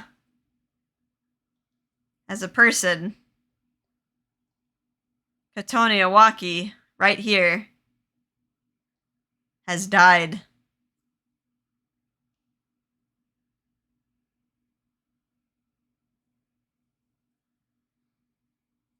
Back to Misyr. Oh, what?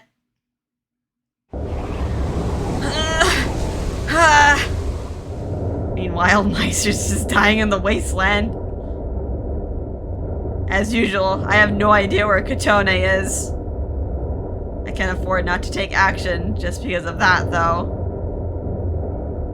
For now, I advance towards the place I used to spend my time, by the grave markers.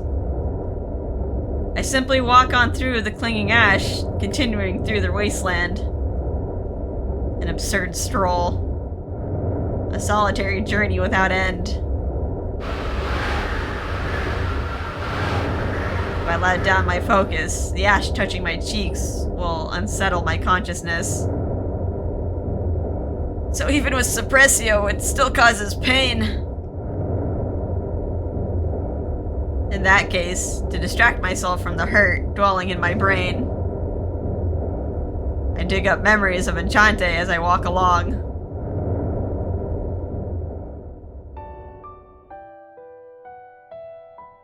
Shouting myself in the mimicry spell, I finally managed to pass through the gate.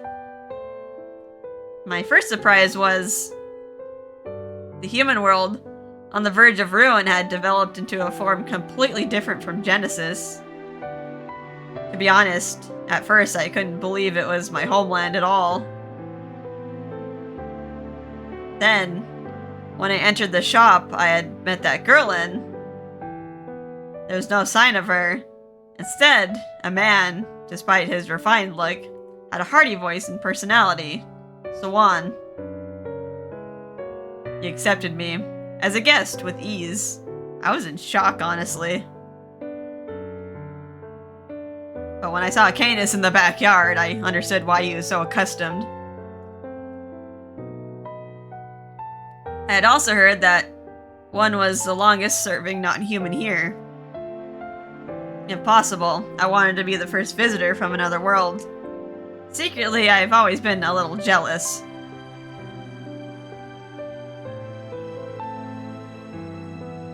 When I got used to the shop and world, I met Il, who had fallen into despair. I'd heard of him from a fallen angel I had attended to before. I knew he was the angel of judgment. At first, out of sympathy, then out of feeling responsible for giving him a warped personality, I was concerned. I started looking after him.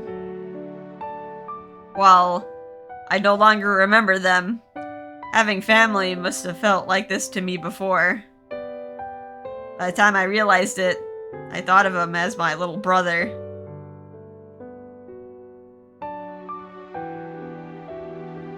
Before I knew it, Ignis and Rindo, they became regular customers of Enchante. It was only natural for them to be around.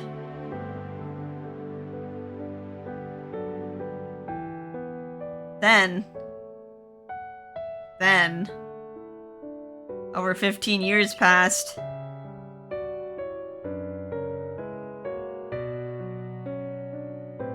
And I was finally reunited with Kotone, who saved me before. After passing through the gate, the moment I saw her figure and lovely eyes, I knew it was her right away. With too much happiness and emotion, without realizing it, I had forcefully embraced her body. I think she didn't turn into dust right then and there. But it's just how overcome with joy I was.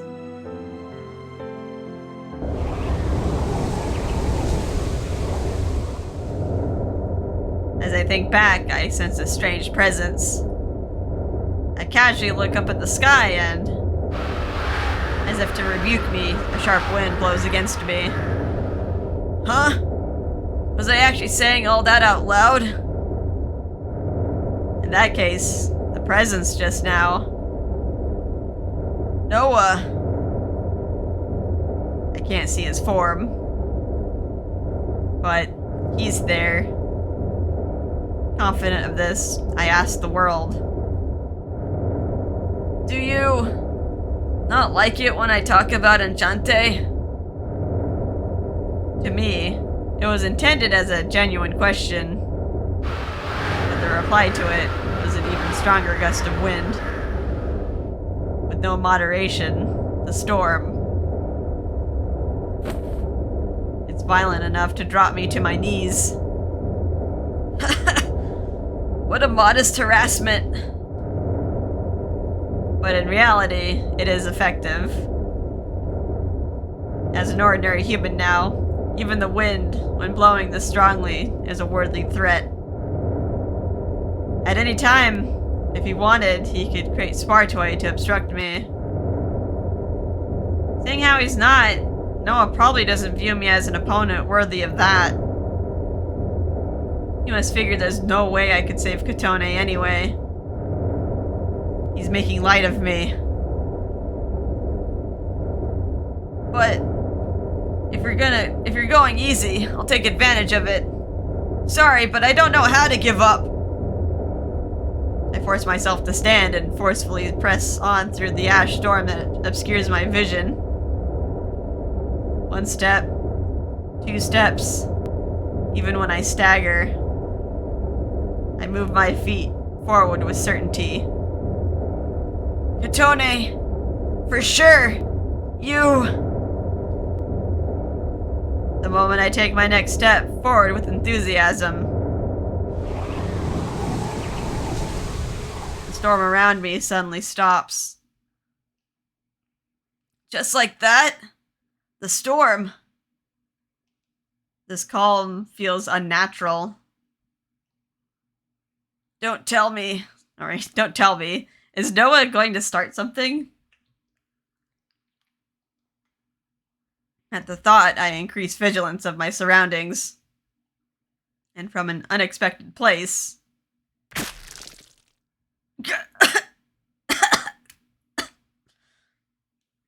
At the worst timing, it came from inside me.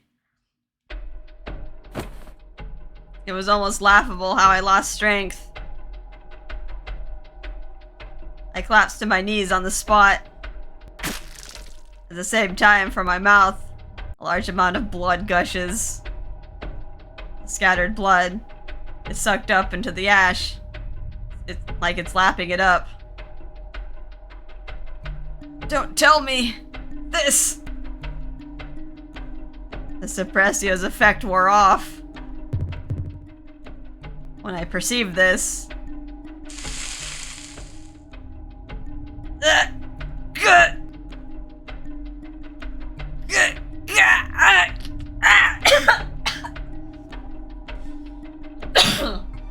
cough is for real.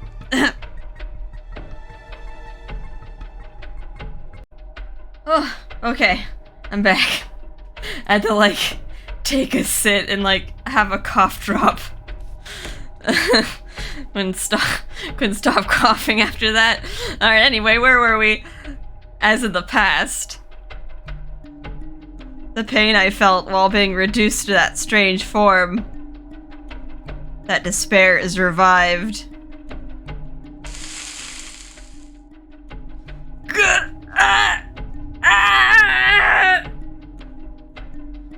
I scream and writhe around. My skin burns, the flesh under my clothes festers. Regardless of inside or outside, my whole body has a sharp pain, like it's being torn apart.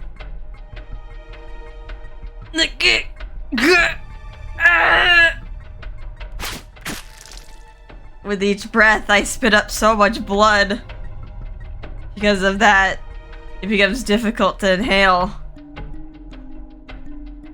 That vicious cycle makes my breath painful.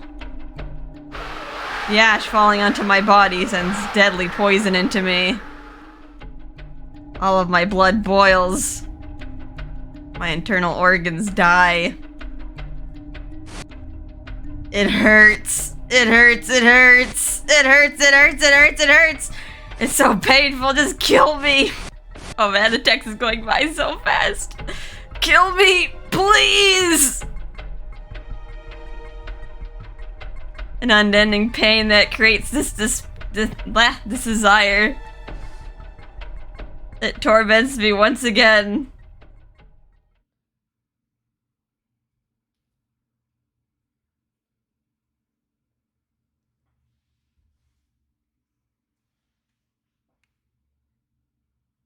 Are we okay? Pathetically, I lose consciousness. For tens of thousands of years, I was living here as if it was normal to inhabit a place like this, I truly think that the time I spent living as that strange form was a frightening one. Ugh. My field of vision oozes red. As though poison had been directly injected into my eyes. Stand up, if you don't stand. I scold myself like this, but...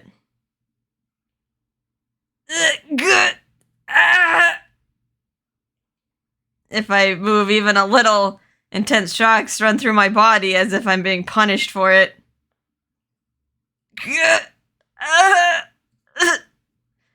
In a place like this! I don't have time to stop. I grit my teeth, and while groaning, I move my hand.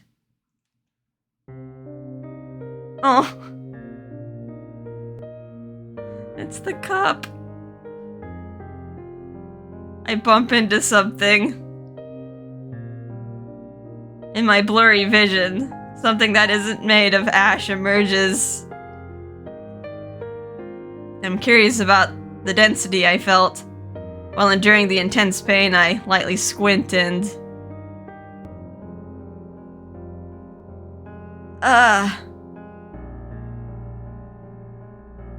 What I got from Kotone. I see. I thought I dropped it when I was attacked by Noah. So, this is where it was. That reminds me. For some strange thing, this thing doesn't turn to ash, no matter what. I think this absent-mindedly.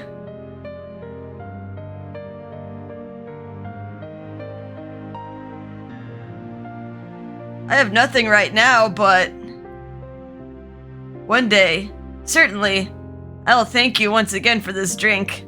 I'll go there to tell you myself. Definitely. No matter what.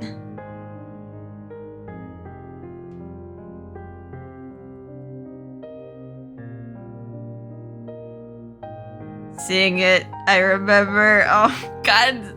Is Violet, like, focused on him? His eyes are bleeding. Oh, my God.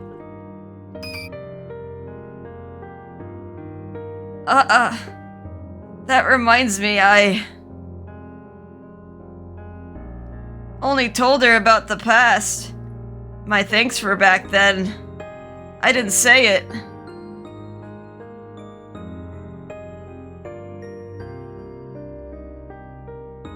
That's not all. Still, not once, to her, what's really important, I haven't told her. At being completely cloaked in lies. That's the being that is me. That's why I want to see her. No lies. I want to tell her my truest words. Made by your hands. The coffee. I want to drink it.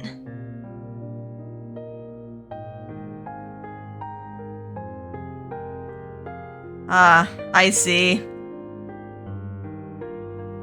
I still have reasons why I can't die. Reasons to stand up and walk. An entire mountain of them.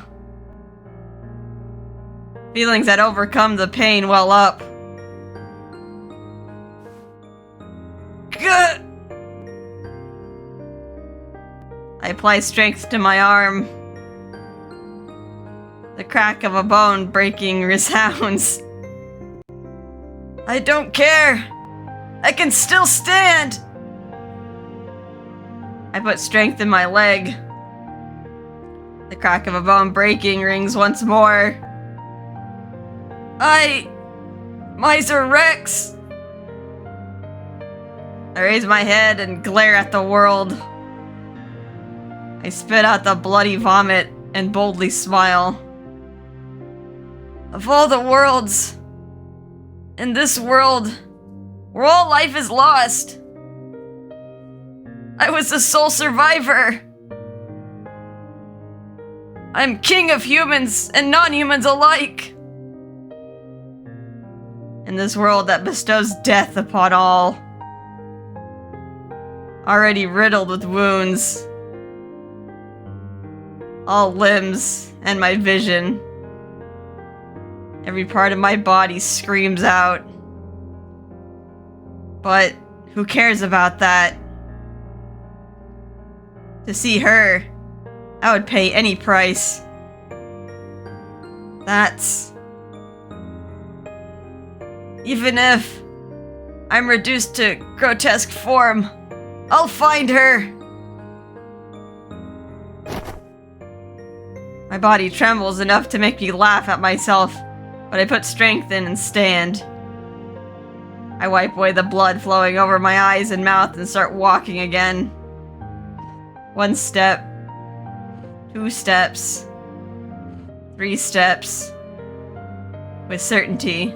While heading towards death, I advance, seeking a woman I can't see. I shake off the intense pain running through my body with just one feeling.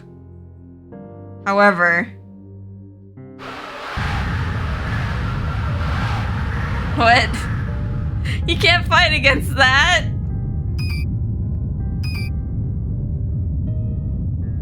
A large number of smart toy appear as if covering the whole world. As though mocking my determination and trying to break it. Then... Oh. Wait, is this Noah? is made out of sand. Haha! How distasteful to even reproduce me. If that has even reproduced my power, if I go near it, would I instantly turn to ash? I figure this is no time to joke and desperately go to move my feet. Of course, there's nowhere to run. The incarnation of ruin approaches.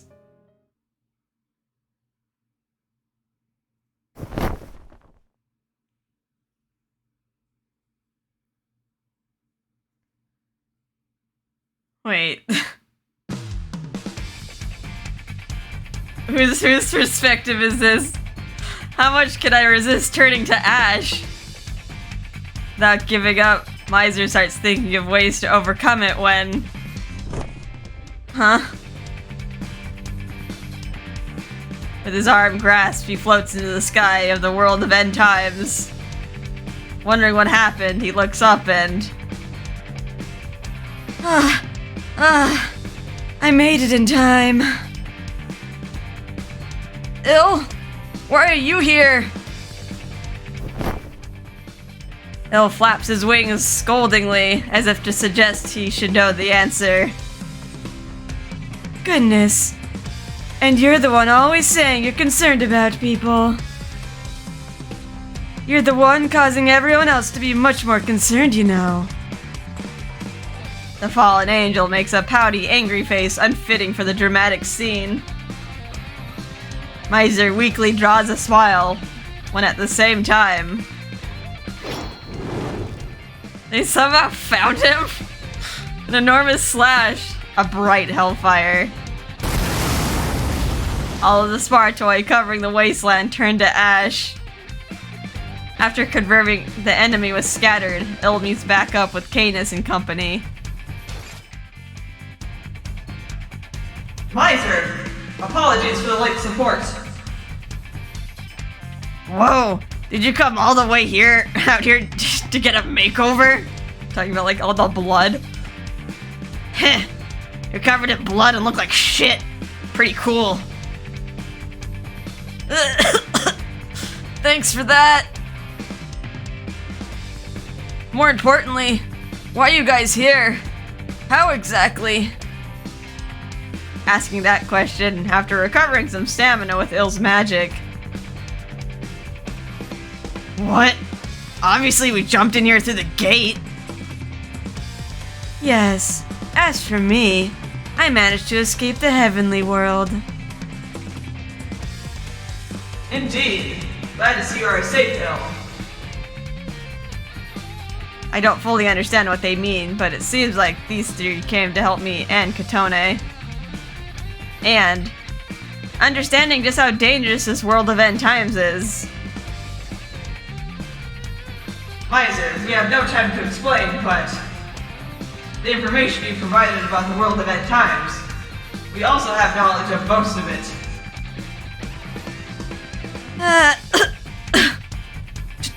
Truly, this environment is pretty severe, even for us. But we're different from your run-of-the-mill non-humans. Indeed. Several hours of action are possible for us, and turning to ash would not be immediate. Therefore, Misyr, leave the elimination of enemies that are likely to appear to us. We should focus on searching for Kotone. Yeah, hurry up, and bring back the shop owner. I still haven't had enough to eat. Yes, her as the owner, and you as an everyday customer.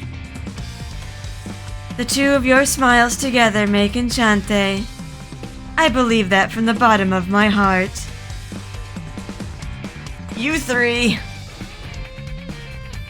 They aren't telling him to withdraw from this world. Despite his inability to move decently, they're entrusting the search for her to him. They trust in him. I understand. I'll be relying on you for everything. Misyr nods without hesitation, then scans his surroundings with pained vision. All that exists are the endless graves he made over tens of thousands of years. Dig up memories, making use of the screaming pain running through his brain. He finds that irreplaceable memory from over 15 years ago. The place where Kotone and I met. And probably for Noah too. That's the place where it started. Place where the wormhole appeared, where he first met Kotone. That must be the place. She should be there. It's only a hunch. There's not a shred of evidence. But Misyr and Kotone and Noah. That place certainly connects all three of them. In that case, there's no choice but to try. With this conviction, Misyr to the lives he once buried. I'm sorry, everyone, but for the woman most important to me in the world, I will destroy the place where you sleep. After declaring this, he makes a certain request to Canis and company.